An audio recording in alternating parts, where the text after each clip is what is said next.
Okay, let's unpack this. Today we're embarking on a deep dive into a case that, well, it not only profoundly shocked a nation, but continues to spark intense debate about the very nature of justice, the complexities of childhood, and the lifelong consequences of crime. Yeah. We're talking, of course, about the tragic murder of 2-year-old James Bulger in 1993, a tragedy that remains etched in public memory, forever impacting legal and social discourse in the UK and, frankly, far beyond. Absolutely. It's one of those cases that just doesn't fade away. It really doesn't. The sources for our deep dive today are extensive, drawing primarily from a meticulously compiled body of facts, detailed legal proceedings, Yeah. and the many, many later developments that have unfolded around this harrowing case. Mm-hmm. Our mission isn't just to recount what happened, though we will cover that in detail. It's to extract the most important nuggets of knowledge and insight, helping you understand not just what occurred, but the profound ripple effects this tragedy had on law, on society itself, and on the lives forever entangled within its web. We'll be particularly focusing, I think, on the intricate dance between the pursuit of justice for James, the complex legal battles fought over the anonymity of his perpetrators, and the grim, enduring realities of recidivism that have continued to plague this case for decades. And what becomes immediately apparent when delving into this material is how this single horrific event became a kind of crucible, really, for testing established legal principles and societal norms, particularly concerning the treatment of young offenders and the immense power of public opinion. That power of public opinion is huge here. It is. We'll meticulously explore the complex layers of this story, from the initial abduction and the incomprehensible violence that followed, right through to the ongoing legal battles over anonymity. We want to provide a truly comprehensive understanding of its enduring legacy and how it ultimately forced a reevaluation of fundamental concepts like childhood culpability, the potential for rehabilitation, and indeed society's capacity for both compassion and vengeance. A huge task. So let's start at the beginning. Section 1. The horrific event, February 1993. This is where the details become particularly chilling, revealing a disturbing premeditation. The perpetrators, Robert Thompson and John Venables, were just 10 years old themselves at the time. Just 10. It's almost impossible to fathom. On that fateful day, February 12, 1993, they were playing truant from primary school. And this wasn't an isolated act of rebellion, but, disturbingly, a regular occurrence for both of them. It suggests a pattern of disengagement that preceded the unimaginable. Indeed. The sources reveal chilling details about their activities that day, even before their path tragically intersected with James Bulger. You've got CCTV footage from the New Strand Shopping Center in Bootle showing Thompson and Venables casually observing children. Like they were window shopping. It appears that way, seemingly selecting a target. This wasn't a spontaneous impulse. There was a calculated, almost methodical element to their actions, indicating a dark intention already at play. Furthermore, throughout that morning, they had been engaged in petty shoplifting, accumulating various trivial items like sweets, batteries, a troll doll, and a can of blue Humbrol modeling paint. And that paint. In a truly macabre twist, that seemingly insignificant can of paint tragically became a grotesque part of the crime itself. It underscores how even the most mundane objects can be twisted into instruments of horror. And perhaps most disturbing of all, one of the boys later made a statement indicating they had initially discussed an even more horrifying plan: to abduct a child, lead him to a busy road, and then push him into oncoming traffic. Push him into traffic. Yeah. This revelation suggests a deeply unsettling, premeditated, malicious intent even before they encountered James Bulger. It speaks to a level of calculated depravity that is incredibly difficult for most of us to reconcile with the age of the perpetrators. They weren't just aimlessly wandering, they were actively seeking a victim for a violent, potentially fatal act. That chilling aspect of premeditation is absolutely crucial here. It fundamentally challenges the conventional understanding of childhood innocence and raises profound questions about the origins of such extreme malicious intent in children so young. Right. The initial plan to push a child into traffic indicates a disturbing disregard for human life and a capacity for cruelty that is truly unsettling, irrespective of whether James Bulger was the intended victim from the outset. This wasn't merely a spur-of-the-moment act of childish mischief gone horribly wrong. It emerged from a dark, emerging plan, hinting at a deeply troubled psychological landscape within these young boys. Okay, so picture this scene. 2-year-old James Patrick Bulger is with his mother, Denise, at the New Strand Shopping Center. It's a perfectly mundane Friday afternoon, an ordinary shopping trip. Just another day. Denise, for just a fleeting moment, lets go of his hand to pay for some shopping at A.R. Tim's butcher shop. At precisely 3:40 p.m., a mother's worst nightmare begins as she turns back and realizes James is simply gone. Gone in seconds. The briefest lapse in attention, a simple, everyday task, irrevocably altered their lives forever. The CCTV footage, captured a mere 2 minutes later at 3:42 p.m., showed the chilling simplicity of the abduction itself. Thompson and Venables, with disturbing ease, simply approached James, took him by the hand, and calmly led him out of the shopping center. Just like that. Oh! No struggle on camera. No visible struggle or overt force captured on camera. It starkly highlights the utter vulnerability of a small child and the brazenness of the young perpetrators, who seem to possess an unnerving lack of fear of being caught or questioned. This ease of abduction underscores a horrifying societal lapse, the very idea that such a thing could happen in broad daylight. What happened next is truly baffling and, frankly, deeply infuriating to recount. The boys led James away from the shopping center to the Leeds and Liverpool Canal, about a quarter-mile away. There, they committed their first recorded act of physical violence against him, dropping him on his head, causing immediate facial injuries. The first act of violence. An eyewitness even described seeing James crying his eyes out at the canal. And, adding to the grotesque nature of their actions, the boys were heard joking about pushing him into the canal. This initial act of violence served as a horrifying precursor to the escalating brutality that would follow. And this section of the journey raises a deeply uncomfortable question about collective responsibility and the bystander effect. The source explicitly states that Thompson and Venables walked James Bulger for approximately 2.5 miles across Liverpool. 2.5 miles. A significant distance, and were observed by no fewer than 38 different people. Yet, most of these bystanders did absolutely nothing. To 38 people? How? Well, 2 individuals did confront Thompson and Venables, but the boys were quick with deceptive excuses, claiming James was their younger brother or that he was lost and they were taking him to a police station. Plausible deniability, sort of. Exactly. This speaks to a societal blind spot, perhaps, or a fundamental misunderstanding of the danger unfolding before their very eyes. People might have assumed it was a family squabble, or that the boys were genuinely helping a lost child, tragically misjudging the situation and allowing a horrific crime to continue unchecked.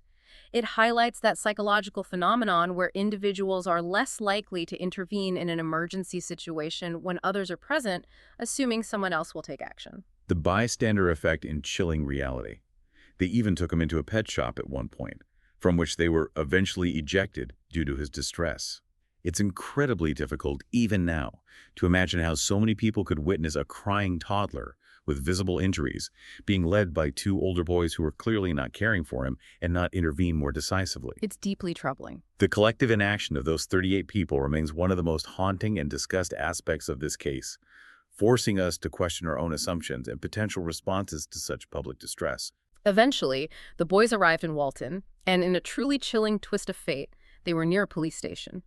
Instead of seeking help or being apprehended, they hesitated, then deliberately led James up a steep bank to a secluded railway line. Away from potential help. Precisely. This is where the true horror began, far from any watchful eyes. They took the blue Humbrol paint they had shoplifted earlier and threw it into James's left eye, a seemingly random act that added a bizarre, gratuitous element to the cruelty. Then the sustained and brutal assault began. They kicked him, stamped on him, and threw bricks and stones at him with relentless force. Is unimaginable violence. The pathologist's report, detailed extensively in the source material, is harrowing and almost beyond comprehension for a child so young. It describes the extreme violence inflicted upon a helpless toddler. The boys placed batteries in James's mouth. Yes, and while none were found in his anus, the possibility was considered by investigators, given the nature of some injuries, suggesting a level of degradation and gratuitous cruelty that goes beyond mere assault. Finally, in an act of unimaginable brutality, a 10-kilogram railway fish plate that's about 22 pounds. A heavy piece of metal. Yes, used to join railway tracks, was dropped on James's head, causing 10 skull fractures. The pathologist, Alan Williams, identified 42 injuries in total, noting with chilling precision that none could be singled out as the single fatal blow due to the sheer number and severity of the wound. 42 injuries, it speaks to a prolonged, merciless attack. Utterly merciless. And in a final, utterly macabre act, they laid James across the railway tracks, weighting his head down with rubble, hoping a train would hit him to make it look like a tragic accident. Trying to cover it up, even at that age. This demonstrates a disturbing level of cunning and a cold calculation in children so young, an attempt to conceal their horrific crime. 2 days later, his severed body was discovered by 4 boys who were, ironically, looking for footballs. The forensic pathologist testified definitively that James died before being struck by the train. So the train wasn't the cause of death? No, confirming that the train impact was a post-mortem event, part of the attempt to obscure the murder, not the cause of death. This detail solidified the premeditated nature of the cover-up. Initially, police suspected sexual assault, didn't they? Because of his removed clothing and a specific injury, his foreskin having been forcibly pulled back. They did. That was an initial line of inquiry. However, both boys were extremely reluctant to discuss this aspect during interviews, and later psychiatric reports from Venables psychiatrist Dr. Susan Bailey stated unequivocally that no sexual element was ever accounted for after extensive investigation. So, maybe not sexual in motive, but still violating. It highlights the immense complexity of discerning motives and actions in such a horrific crime, and the difficulty investigators face in distinguishing physical injury from explicit sexual intent, particularly when dealing with child perpetrators whose motivations might be inscrutable or multifaceted.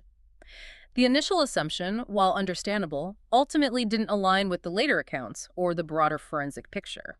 The police quickly found those low-resolution CCTV images of the 2 unidentified boys leading James away. Public anxiety and outrage were incredibly high, putting immense pressure on the authorities. Absolutely immense. And in a grim example of misplaced suspicion and public fury, a family initially detained for questioning had to flee their home due to vigilante threats.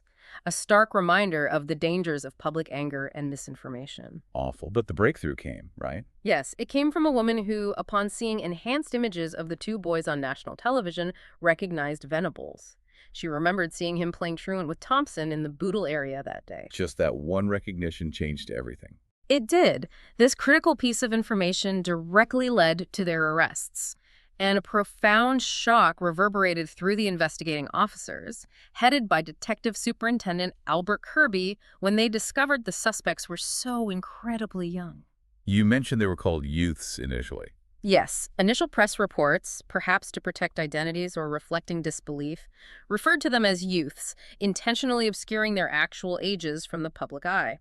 This age revelation, when it eventually became known, became a defining, shocking, and deeply disturbing characteristic of the case that continues to resonate. And the forensics confirmed it. Swiftly and definitively. Blue paint found on their clothing matched the Humbrol paint on James' body, providing a direct physical link.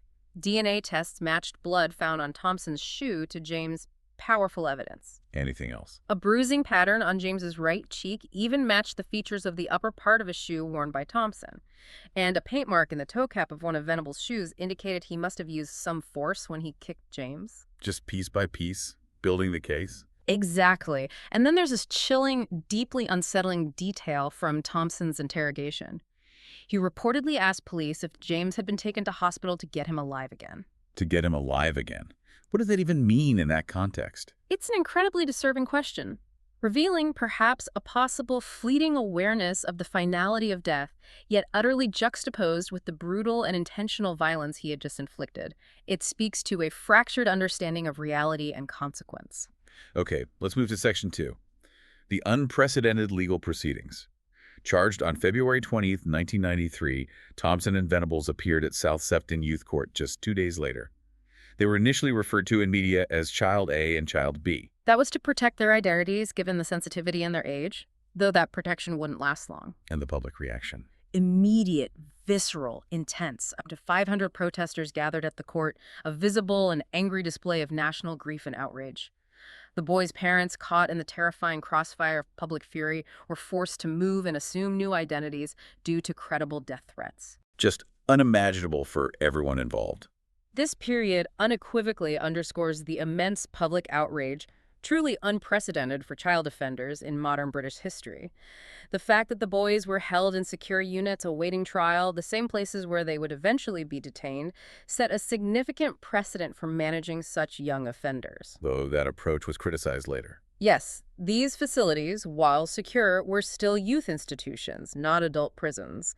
And the immediate severe backlash against the families further illustrates the profound societal shock and anger that swept the nation. The full trial opened on November 1st, 1993, at Sessions House, Preston. And this was controversial, conducted as an adult trial. That's right, an adult trial setting for 11-year-olds. They sat in the dock, separated from their parents, court officials in full legal regalia. They even needed raised chairs to see out of the adult-sized dock, accompanied by social workers and guards. That sounds incredibly intimidating. It was highly contentious and later deemed deeply unfair by the European Court of Human Rights in a landmark ruling in 1999. The ECHR ruled, 14-5, that a public trial process in an adult court was a severely intimidating procedure for an 11-year-old, violating their right to a fair trial under Article 6. So that ruling forced a rethink. It fundamentally shifted the discussion. Yeah. It raised critical questions about balancing public justice and transparency versus the unique rights and developmental vulnerabilities of child defendants. Could justice genuinely be served if the process itself was inherently traumatizing or intimidating to the accused, especially children, potentially hindering their ability to participate in their own defense? During the trial, they denied murder, abduction, and also an attempted abduction charge from earlier that same day. Yes, that prior attempt where they tried to lead away another 2-year-old from the same shopping center, only thwarted by the child's mother intervening, further highlighted a disturbing pattern of predatory behavior and an intent that clearly extended beyond James Bulger. Now, a crucial legal principle here was doli incapax. Can you explain that? Certainly. In English common law at the time, it's a presumption that children under 10 are incapable of forming criminal intent. They can't be held legally responsible because they're presumed not to understand the moral wrongness of their actions in a criminal sense. So how did the prosecution overcome that, given the boys were 10, nearly 11? Lead prosecution counsel Richard Henriques faced a significant challenge. The court ultimately determined, with compelling assistance from psychiatric testimony, that the boys were capable of mischievous discretion. Mischievous discretion. It meant that despite their age, they were considered mature enough to understand their actions were seriously wrong and that they acted with criminal intent. This was pivotal in how the British legal system approached the culpability of very young offenders, effectively allowing their prosecution for murder. And child psychiatrists were key to this. Absolutely indispensable. Dr. Eileen Vizard, who interviewed Thompson, stated with certainty he knew the difference between right and wrong, understood the gravity of taking a child and causing injury, though she also noted he suffered from PTSD after the attack. And Venables. Dr. Susan Bailey, the Home Office's forensic psychiatrist who interviewed Venables, unequivocally stated he too knew right from wrong. Their expert testimony was central and ultimately decisive in overcoming the doli incapax presumption. Neither boy actually spoke during the trial itself. No, their silence added to the chilling atmosphere. The case relied heavily on over 20 hours of tape-recorded police interviews, which were played in court. So the court heard their own words. Yes. And while Thompson was largely perceived as leading the abduction, it was Venables who reportedly initiated the idea of going to the railway line. A grim division of roles. Were there any insights into their psychology from those interviews? Some profound, disturbing ones. Venables described James seemingly liking him, holding his hand, allowing him to be picked up. This distorted sense of connection is deeply unsettling. The complete lack of empathy. It suggests that, or a profound detachment. Lawrence Lee, Venables' solicitor, later described Thompson as one of the most frightening children he had seen, comparing him to the Pied Piper. Chilling comparison. And then the detail recounted by Venables' family. He would strip off his clothes after court, saying, "I can smell James like a baby smell." These anecdotes offer fragmented glimpses into their bizarre and chilling psychological reality. The physical evidence must have been stark, too. Undeniable. Exhibits included the box with 27 bricks, a bloodstained stone, James's underpants, the rusty iron railway fish plate. The pathologist spent 33 minutes detailing the 42 injuries, many inflicted after he was stripped from the waist down. Extensive brain damage. It painted a grim, graphic picture. So the verdict. On November 24, 1993, the boys, then aged 11, were found guilty of murder, youngest convicted murderers in modern British history. A horrifying distinction. Judge Moreland famously described their crime as unparalleled evil and barbarity, and their conduct as cunning and very wicked. In the sentence. Detained at Her Majesty's pleasure, an indefinite sentence for juveniles. Release determined by the state, not a fixed term. The judge recommended a minimum of 8 years, meaning eligibility for release at 18. But the judge also lifted the reporting restrictions on their names. Yes, controversially. He believed public interest overrode the interest of the defendants, citing a need for informed public debate. This decision, however, created significant, enduring difficulties, exposing them to extreme public retribution and drawing heavy criticism, including later from David Oman's review. It set a contested precedent for public exposure of child offenders. Moving into Section 3, post-trial repercussions and legal battles. The sentencing wasn't straightforward after the judge's recommendation, was it? No, not at all. Shortly after the trial, the Lord Chief Justice, Lord Taylor, reviewed it and suggested a minimum of 10 years, making them eligible for release at 20. But then the public got involved. Massively. In a significant display of public opinion influencing the judicial process, the Sun newspaper launched a huge campaign, collected nearly 280,000 signatures on a petition, lobbying intensely for a significantly longer sentence. And did that campaign work? Remarkably, yes. In July 1994, then Home Secretary Michael Howard announced a new minimum tariff of 15 years, unilaterally pushing their potential release age to 25. 15 years. How is that received legally? It sparked immediate and furious criticism from the legal establishment. Lord Donaldson described it as institutionalized vengeance and explicitly called it a politician playing to the gallery. This political interference set a dangerous precedent, blurring lines between public emotion, politics, and judicial independence. But the legal system pushed back. Firmly. The House of Lords, in a landmark 1997 ruling, overturned Howard's intervention as unlawful, affirming judicial independence. Both the High Court and the ECHR have since consistently affirmed that while Parliament sets crime categories, the trial judge determines individual minimum terms based on evidence. So the judiciary's independence was reasserted. Crucially, yes, a vital defense of legal impartiality. The case spurred intense national debate, too, didn't it? About society itself. Absolutely. Tony Blair, then Shadow Home Secretary, spoke forcefully about crimes so horrific they provoke anger and disbelief. Prime Minister John Major's famous quote, "Society needs to condemn a little more and understand a little less," really encapsulated a prevailing punitive sentiment at the time. And there was that whole debate about video nasties. Yes, intense media speculation. Some tabloids sensationally claimed the attack was inspired by the horror film Child's Play 3, noting a scene where the doll Chucky is splashed with blue paint, a chilling but potentially coincidental parallel to the paint thrown in James's eye. Was there any truth to that? Police investigators found no direct evidence whatsoever. One Merseyside detective explicitly stated they went through hundreds of videos rented by the Venables family and found nothing directly influential. Inspector Ray Simpson even quipped, "If you are going to link this murder to a film, you might as well link it to the railway children." Yet the outcry had consequences. It did. Despite the lack of direct evidence, the public and media frenzy led to legislative action.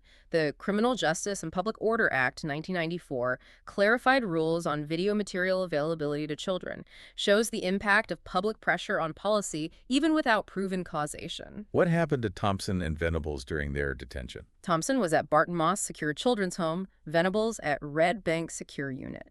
Locations kept highly secret due to threats. Staff recorded daily details, and they were actively taught to conceal their real names and crime, vital for protection upon eventual release.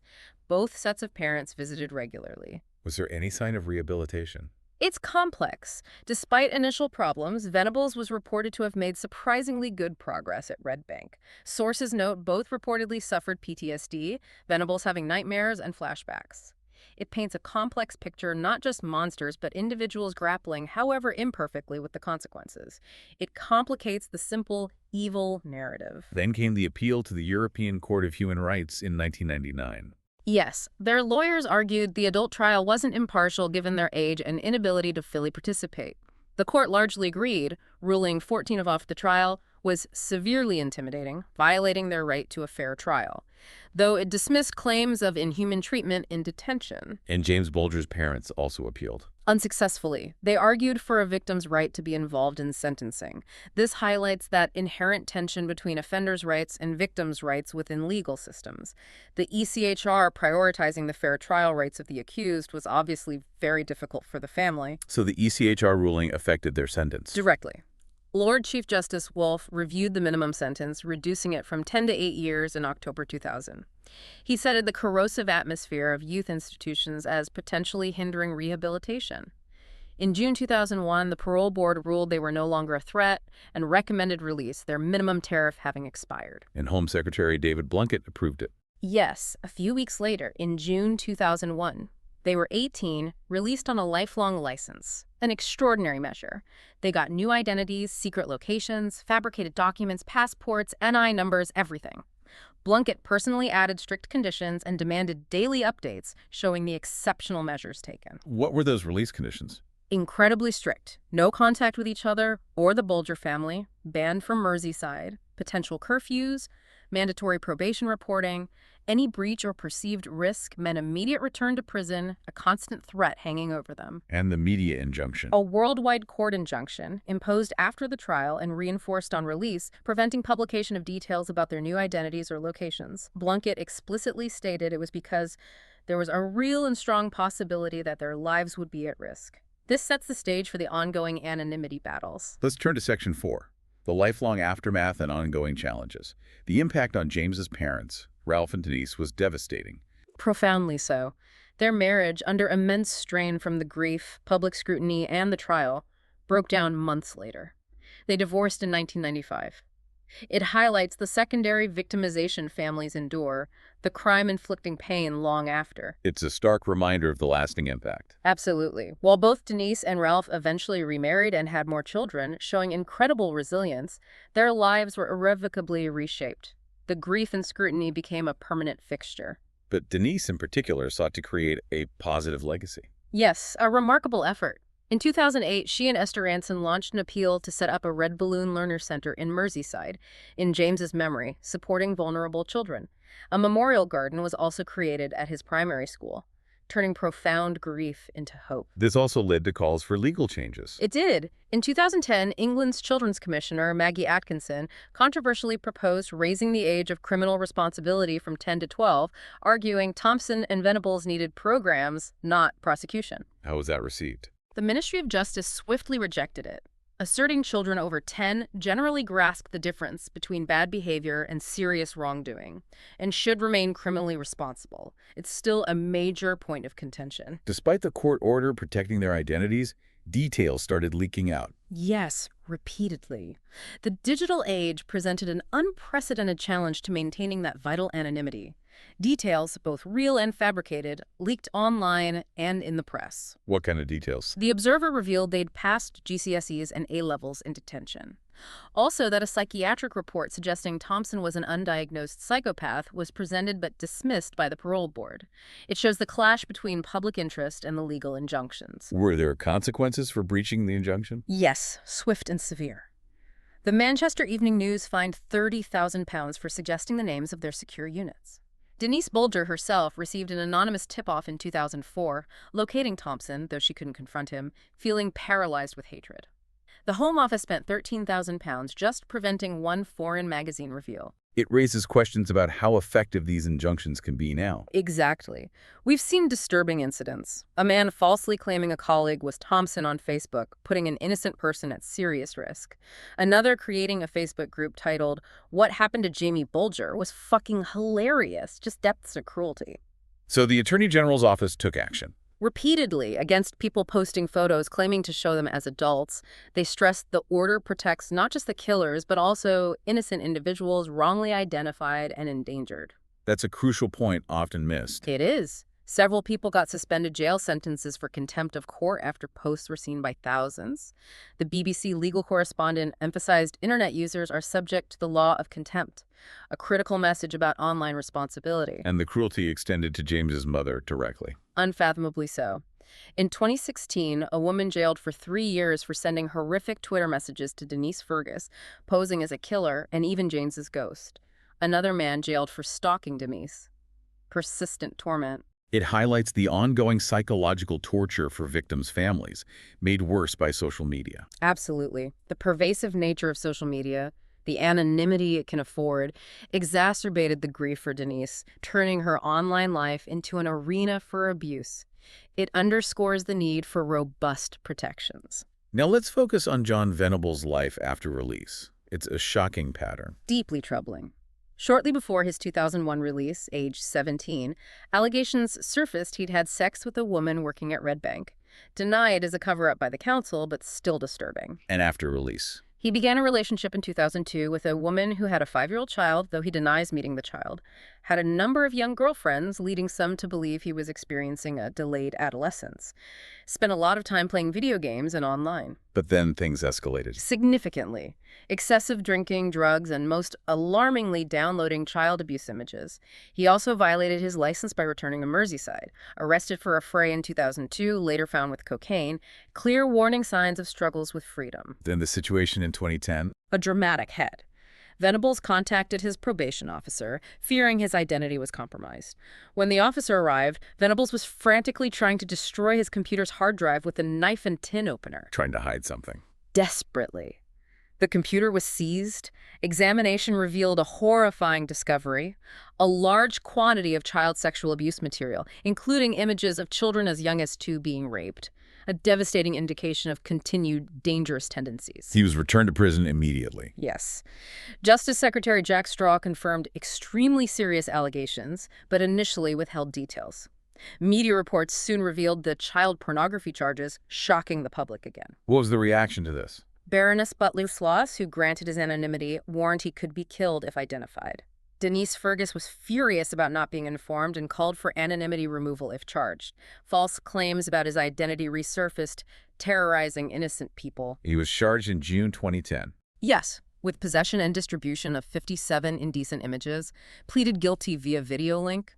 Chillingly, it emerged he'd posed online as Donnie Smith, a married woman boasting about abusing her daughter to get more material. Sentenced to 2 years. But his identity remained protected. Yes. The judge ruled his new identity couldn't be revealed, though his location, Cheshire, was permitted. A review found probation officers couldn't have prevented it without 24-hour surveillance.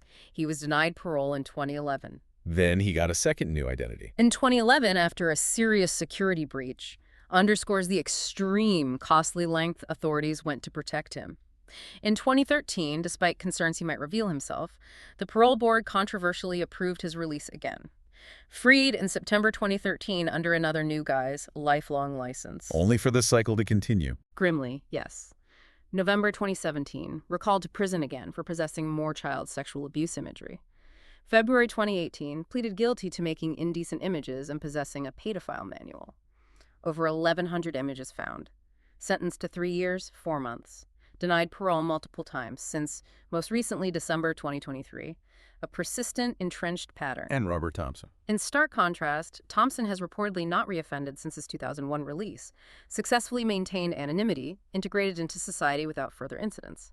This difference is critical, challenging simplistic notions about their trajectories. James's father, Ralph, lost a legal challenge to lift Venables' anonymity in 2019. Tragically, yes.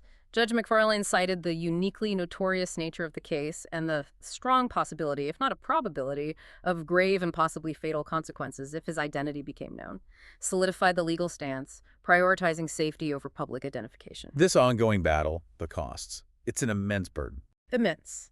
Officials considered resettling Venables overseas Canada, Australia, New Zealand due to high protection costs, £65,000 in legal fees alone reported. New Zealand PM Jacinda Ardern publicly told him, don't bother applying. It highlights the long-term societal burden and intractable nature of this case. No easy answers. Finally, Section 5. The case in popular culture, a difficult legacy. This case has inevitably found its way into popular culture, often stirring controversy. Yes, and repeatedly testing the line between artistic exploration, true crime, and outright exploitation. Significant ethical dilemmas. Like the 2001 stage play The Age of Consent. Exactly. Featured a character strikingly similar to the killers.